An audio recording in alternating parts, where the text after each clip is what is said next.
मुमताज़ मौलाई जी जेका गाड़ी एक्सीडेंट थी दोस्तों, छा मुमताज़ मौलाई के धक लगा, मुमताज़ मौलाई छा इन वक्त अस्पताल में दाखिल है या मुमताज़ मौलाई जी ताज़ी सूरत हाल छा है, तफ़सीली वीडियो में गाल कंदासीं। वीडियो के तव्हां सुठो लगे लाइक एंड शेयर कयो, चैनल के सब्सक्राइब कयो ऐं सुठो कमेंट ॾेई पंहिंजे राय जो इज़हार लाज़मी ॾींदा। दोस्तों इन वक्त सोशल मीडिया ते एक मुमताज़ मौलाई के बारे में कुछ मुख़्तलिफ़ ॻाल्हियूं गर्दिश पियूं कनि त मुमताज़ मौलाई एक्सीडेंट थी वियो, के पिया चवनि त मुमताज़ मौलाई मरी वियो। दोस्तों तफ़सीली वीडियो में ॻाल्हि कंदासीं। मुमताज़ मौलाई हिकिड़े प्रोग्राम खां मोटे पियो, शाम जो तक़रीबन 4 बजे जो टाइम हुजे त मुमताज़ मौलाई पंहिंजे अछी जेका गाॾी अथसि लैंड क्रूज़र उन ते अचे पियो त ओचितो जेको आहे सो मुमताज़ मौलाई जी गाॾी एक्सीडेंट थी पई।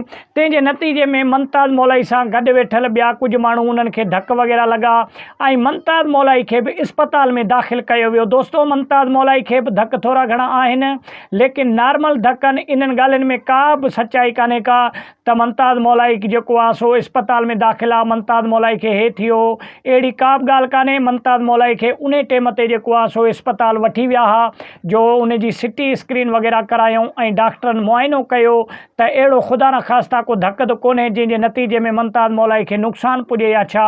पोइ मुमताज़ मौलाई खे उन टाइम ते ट्रीटमेंट करे ऐं दवा दारू ॾेई ऐं मुमताज़ मौलाई खे उन टाइम ई फ़ारिग करे पंहिंजे घर मोकिलियो वियो हो। दोस्तों अलबत्ता गाॾी तव्हां मुंहिंजे पुठे पासे ॾिसो पिया त इहा अछी गाॾी आहे जंहिंमें मुमताज़ मौलाई सुवार हुयो, चढ़ियो पियो अचे त इन गाॾीअ जो अलबत्ता नुक़सानु बिल्कुलु थियो आहे। अॻियों जेको फ्रंट वारो हिसो आहे तव्हां ॾिसो पिया था, इहो बिल्कुलु जेको आहे सो ख़तमु थी चुको आहे ऐं उन खां अलावा जेको इन पासे वेठो जो हमराह उन खे ई धक घणा लॻा। हालांकि मुमताज़ मौलाई हमेशह अॻियां वेहंदो आहे, लेकिन हिन चकर मुमताज़ मौलाई पोएं पासे वेठो हुयो ऐं मुमताज़ मौलाई जो ड्राइवर ऐं ॿियो जेको आहे सो हमराह अॻियां वेठो हो, जिन्हनि खे थोरा घणा धक लॻा ऐं पुठे वारा जेके माण्हू हुया उहे अलबत्ता महफ़ूज़ रहिया। हालांकि हुननि खे धकनि जे नतीजे में मुमताज़ मौलाई खे थोरो हीसाड़जी वियो हो ऐं थोरा जेको आहे सो धक वग़ैरह लॻा हुया मुमताज़ मौलाई खे, लेकिन नॉर्मल कमु करे डिप वग़ैरह चाढ़े मुमताज़ मौलाई खे जेको आहे सो घर भेड़ो कयूं।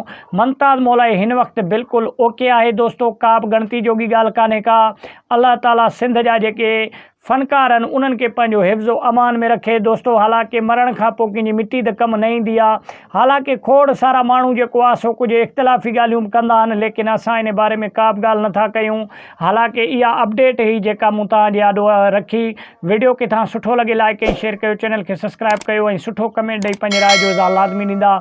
मिलंदासीं नेक्स्ट वीडियो में, तेसिताईं ॾींदा इजाज़त। अल्लाह निगहबान।